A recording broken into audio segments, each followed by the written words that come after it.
बिस्मिल्लाहिर्रहमानिर्रहीम। अस्सलाम वालेकुम नाज़रीन, आप देख सकते हैं कि हलवा रेडी है और मैंने इसकी शॉर्ट सी वीडियो अपने चैनल पे ऑलरेडी डाली है। अगर आप डिटेल वीडियो देखना चाहते हैं तो मेरे चैनल पे जाएं और डिटेल में भी मैंने बहुत सारी हलवे के हवाले से वीडियो डाली हुई है। एनर्जी बार की वीडियो भी मैंने डाली हुई है जो कि बहुत मज़े का बनता है। अब छोटी सी एक दो टिप्स हैं जो मैं आपको हलवे के हवाले से देती चलूँ, जो कि आपके बहुत काम आने वाली है और आज से पहले आपको किसी ने नहीं दी होगी।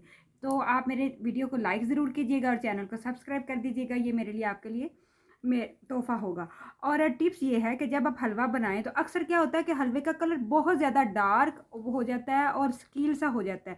तो हम क्या करते हैं कि दूध के साथ ही गाजरों को ऐड कर देते हैं और पकाई जाते हैं और लास्ट में भुनी जाते हैं। आपने दूध को थोड़ा सा पका लेना, हाफ जब रह जाए फिर गाजर को ऐड करना है, तब आपका हलवा इस कलर का बनेगा, फ्रेश बनेगा, टेस्ट गाजर का आएगा मुंह में और स्कील नहीं बनेगा और आपको दूध हजम होगा।